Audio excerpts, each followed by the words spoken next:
Hello बच्चों, स्वागत है आपके अपने इस YouTube channel A to Z concept clear पे।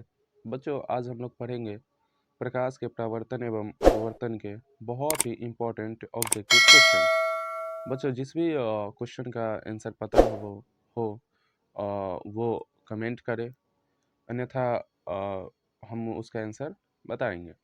चलिए बच्चों, पढ़ते हैं। पहला क्वेश्चन है, समतल दर्पण से बने प्रतिबिंब हमेशा होता है, यानी क्या होता है? ए में वास्तविक, बी में आभासी और सीधा, सी में वास्तविक और सीधा, डी में आभासी और उल्टा। तो बच्चों, अगर आप लोगों को इसका आंसर पता है तो आंसर कमेंट में लिखें। बच्चों, इसका आंसर होगा ऑप्शन बी, यानी आभासी और सीधा। ऑप्शन बी, आभासी और सीधा। चलिए बच्चों, अब अगला क्वेश्चन पढ़ते हैं। क्वेश्चन 2 है, प्रकाश का प्रवर्तन के कितने नियम होते हैं? बच्चों, थोड़ा टाइपिंग में मिस्टेक हो गया है। क्वेश्चन 2 है, प्रकाश का प्रवर्तन के कितने नियम होते हैं, यानी जो प्रकाश का प्रवर्तन होता है उसके कितने नियम होते हैं? तो बच्चों, ये सभी जानते हैं कितने नियम इसके होते हैं। इसके नियम होते हैं 2। इसमें तो ज़्यादा कुछ सोचने वाली बात है नहीं। ऑप्शन क्या होगा? ए, यानी 2। 3 नहीं होगा, 5 नहीं होगा, 4 भी नहीं होगा। इसका आंसर होगा 2, यानी ऑप्शन ए। चलिए बच्चों, अगला क्वेश्चन देखते हैं। तीसरा क्वेश्चन है, एफ बराबर r/2 सत्य है केवल, यानी जो एफ बराबर r/2 फॉर्मूला है ये किसके लिए सही है? ए में अवतल दर्पण के लिए, बी में उत्तल दर्पण के लिए, सी में ए और बी दोनों, यानी अवतल दर्पण और उत्तल दर्पण दोनों के लिए, ऑप्शन डी समतल दर्पण। बच्चों, अगर इसका आंसर पता है आप लोगों को तो आंसर कमेंट कीजिए। तो बच्चों, इसका आंसर होगा ऑप्शन सी, ए और बी दोनों। ए और बी दोनों, यानी अवतल और उत्तल दर्पण दोनों के लिए ए बराबर r/2 सही होता है, यानी सत्य होता है। चलिए बच्चों, अब अगला क्वेश्चन देखते हैं। अगला क्वेश्चन है, दर्पण की चौड़ाई को कहा जाता है, यानी जो दर्पण होता है उसकी चौड़ाई को कहा जाता है, क्या कहा जाता है? ऑप्शन ए में है फोकस, ऑप्शन बी में है द्वारक, मिस्टेक हो गया बच्चों थोड़ा टाइपिंग में। ऑप्शन बी है द्वारक, ऑप्शन सी है ध्रुव, और ऑप्शन डी है इनमें से कोई नहीं। तो बच्चों बताइए इसका आंसर क्या होगा? ऑप्शन ए है फोकस, ऑप्शन बी है द्वारक, ऑप्शन सी है ध्रुव, और ऑप्शन डी है इनमें से कोई नहीं। तो बच्चों, इसका आंसर होगा जो अ, दर्पण की चौड़ाई होता है उसको द्वारक कहा जाता है। क्या कहा जाता है? द्वारक। क्या कहा जाता है? द्वारक कहा जाता है। तो चलिए बच्चों, अब नेक्स्ट क्वेश्चन देखते हैं। अगला क्वेश्चन है, नई कार्तीय चिन्ह यानी चिन्ह परिपाटी के अनुसार दर्पण के सामने रखे गए बिंब की दूरी ली जाती है, यानी जो बिंब रहता है प्रतिबिंब, उसकी बिंब वस्तु रहती है, उसकी दूरी हम लोग कहाँ से लेते हैं? धनात्मक होती है, या ऑप्शन बी कभी धनात्मक तो कभी ऋणात्मक होती है, या ऑप्शन सी ऋणात्मक होती है, या ऑप्शन डी इनमें से कोई नहीं। बच्चों, अगर इसका आंसर आप लोगों को पता है तो ऑप्शन देखकर आंसर को कमेंट में लिखिए। अगर नहीं पता है तो कोई दिक्कत नहीं है। तो बच्चों, इसका आंसर होगा ऑप्शन सी ऋणात्मक, यानी ऋणात्मक इसकी दूरी ली जाती है। चलिए अगला क्वेश्चन देखते हैं। एक प्रयोग में अवतल दर्पण से किसी बिंब का प्रतिबिंब एक पर्दे पर प्राप्त किया जाता है। बच्चों, ध्यान से सुनना और ये नहीं समझना कि सर इतना बड़ा बड़ा क्वेश्चन दिए हुए हैं, इतना बड़ा बड़ा पूछा भी नहीं जाता होगा शायद। बच्चों, ऐसा नहीं है। कोई ज़रूरी नहीं है कि सिर्फ आसान आसान ही क्वेश्चन दे, जैसे कि ये 7 नंबर प्रकाश की किरण गमन करती है, इतनी आसान आसान भी क्वेश्चन नहीं रहती, और बच्चे लोग यहाँ से इतना ही आसान क्वेश्चन को याद करके ले जाते हैं, ऐसा नहीं है। क्वेश्चन ऐसा भी आता है जो 6 नंबर है, बड़ा बड़ा भी थोड़ा आता है, लेकिन उसका आंसर होता है एकदम छोटा सा। चलिए पढ़ते हैं। एक प्रयोग में अवतल दर्पण से किसी बिंब का प्रतिबिंब एक पर्दे पर प्राप्त किया जाता है। चलिए ठीक है, इतना। दर्पण की फोकस दूरी निर्धारित करने के लिए प्रयोगकर्ता को मापने की जरूरत है, यानी जो दर्पण की फोकस दूरी है, दर्पण की फोकस दूरी अगर उसको पता करना है तो जो प्रयोग कर रहा है वो क्या चीज मापेगा?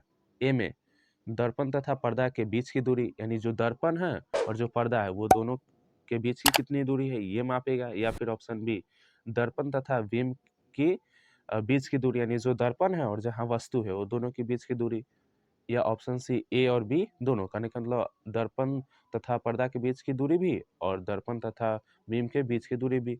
ऑप्शन डी है इनमें से कोई नहीं है।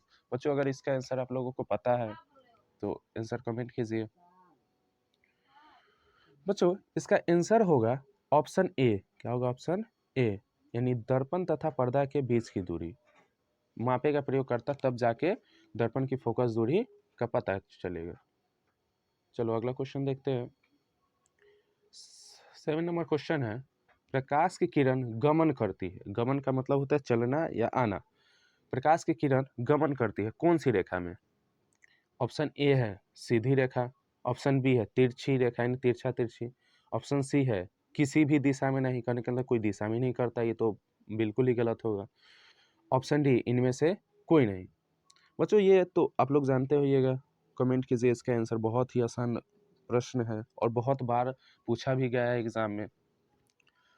ऐसे इसमें जितना भी क्वेश्चन हम करा रहे हैं इस वीडियो में, सभी का सभी एकदम महत्वपूर्ण क्वेश्चन है एग्जाम के लिए, तो ये सभी प्रश्न को याद कर ले। तो बच्चों इसका आंसर होगा प्रकाश की किरण गमन करती है कौन सी रेखा में? तो ऑप्शन ए होगा सीधी रेखा में। कौन सी रेखा में? सीधी, यानी सीधा चलती है।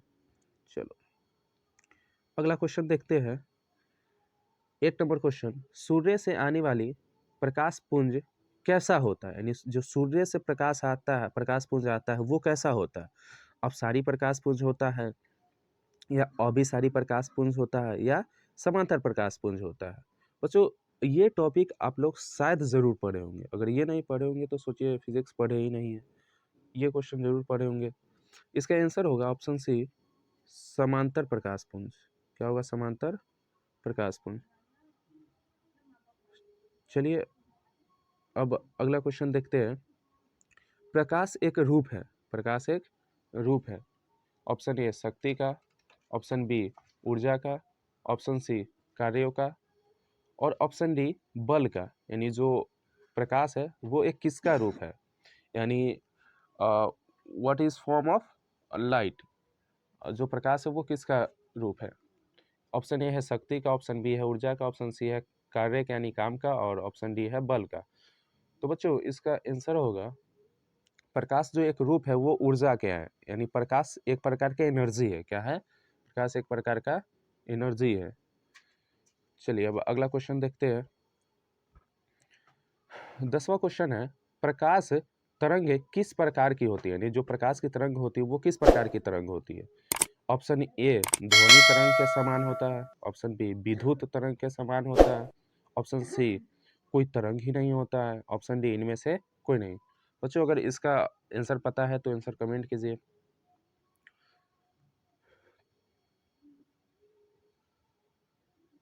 तो बच्चों इसका आंसर होगा ऑप्शन बी विद्युत तरंग के समान, यानी जो प्रकाश की तरंग होती है वो एक विद्युत तरंग के समान होती है।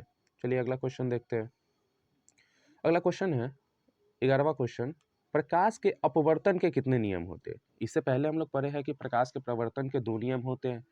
तो अब जानने वाली बात है कि प्रकाश के अपवर्तन भी तो होती है, तो इसके कितने नियम होती है? ऑप्शन ए है 1, ऑप्शन बी है 2, ऑप्शन सी है 3, ऑप्शन डी है 4। तो बच्चों जैसा प्रकाश के प्रवर्तन के 2 नियम होता है, सेम उसी प्रकार प्रकाश के अपवर्तन के भी 2 ही नियम होता है, लेकिन प्रकाश के प्रवर्तन के अलग नियम होता है और प्रकाश के अपवर्तन के अलग, लेकिन होता है 2 ही नियम। चलिए अब अगला क्वेश्चन देखते हैं। अगला क्वेश्चन है, निम्न में से किस माध्यम में प्रकाश की चाल अधिक होती है? यानी ये जो 4 ऑप्शन, यानी ऑप्शन ए हवा, ऑप्शन बी जल, ऑप्शन सी शीशा, ऑप्शन डी हीरा, ये सभी ऑप्शन में से, ये सभी चीज में से सबसे ज्यादा जो प्रकाश की चाल होती है, यानी चलने की जो गति होती है, वो किस में होती है? हवा में होती है, या फिर जल में होती है, या शीशा में होती है, या फिर हीरा में होती है? बच्चों इसका आंसर कमेंट कीजिए। बहुत ही आसान क्वेश्चन है और एग्जाम में बहुत अधिक बार पूछा गया है। बच्चों इसका आंसर होगा ऑप्शन ए हवा। ऑप्शन ए हवा। इसका आंसर क्या होगा? ऑप्शन ए हवा, यानी हवा में, यानी निर्वात में प्रकाश की चाल सबसे अधिक होती है। निर्वात में प्रकाश की चाल सबसे अधिक होती है। अब अगला क्वेश्चन है, कौन सा लेंस अपसारी लेंस भी कहलाता है, यानी वह कौन सा लेंस है जिसको आप अपसारी लेंस भी कह सकते हैं? ऑप्शन ए है अवतल लेंस, ऑप्शन बी है उत्तल लेंस, ऑप्शन सी है अवतल एवं उत्तल दोनों लेंस, यानी अवतल भी लेंस और उत्तल भी लेंस, ऑप्शन डी है इनमें से कोई नहीं। तो बच्चों इसका आंसर होगा ऑप्शन ए अवतल लेंस, यानी अवतल लेंस को ही अपसारी लेंस कहा जाता है, अवतल लेंस को भी अपसारी लेंस कहा जाता है। चलिए बच्चों अगला क्वेश्चन देखते हैं। अगला क्वेश्चन है, प्रकाश की चाल विभिन्न माध्यमों में होती है, विभिन्न का मतलब होता है अलग अलग, यानी अलग अलग यानी डिफरेंट डिफरेंट टाइप का, यानी अलग अलग क्या होता है, अलग अलग। विभिन्न का क्या मतलब होता है, अलग अलग। तो प्रकाश की चाल अलग अलग माध्यमों में क्या होती है, एक समान रहती है यानी एक ही जैसा रहता है, या फिर बी ऑप्शन भिन्न भिन्न, भिन्न भिन्न का मतलब क्या होता है, अलग अलग, भिन्न भिन्न का क्या मतलब होता है, अलग अलग, यानी अलग अलग टाइप का, अलग अलग। ऑप्शन सी है ए और बी दोनों, यानी एक समान भी होती है और अलग अलग भी होती है, ऑप्शन डी है इनमें से कोई नहीं। तो बच्चों इसका आंसर होगा अलग अलग, यानी जब माध्यम बदलेगा तो प्रकाश की चाल भी बदलेगी, ये तो सिंपल सी बात है। तो ऑप्शन क्या हो जाएगा, बी राइट हो जाएगा, ऑप्शन बी क्या हो जाएगा, राइट होगा। तो बच्चों ये प्रकाश के प्रवर्तन और अपवर्तन से बहुत ही कोशिश के बाद महत्वपूर्ण इंपॉर्टेंट क्वेश्चन को खोजकर 14 क्वेश्चन यानी 14 क्वेश्चन बनाया गया था, और ये पूरा के पूरा क्वेश्चन बहुत ही VVI है, कहने का मतलब बहुत ही इम्पोर्टेंट है। ये सभी क्वेश्चन कहीं किसी न किसी ईयर एग्जाम में आया हुआ है, इसीलिए आप सभी बच्चे इस सभी क्वेश्चन को एकदम रट जाना है, समझ जाना है, जैसे भी हो बस याद रहना चाहिए, जिससे एग्जाम में आए तो हम अच्छा नंबर ला पाए, स्कोर अच्छा कर पाए। तो बच्चों ये थी कुछ इम्पोर्टेंट ऑब्जेक्टिव क्वेश्चन। बच्चों अगर वीडियो अच्छा लगा हो तो वीडियो को लाइक करें, चैनल को सब्सक्राइब करें, एवं जितना हो सके ज़्यादा से ज़्यादा अपने दोस्तों को शेयर करें। फिर मिलते हैं अगले वीडियो में बहुत ही इम्पोर्टेंट किसी चैप्टर का क्वेश्चन या ऑब्जेक्टिव लेकर।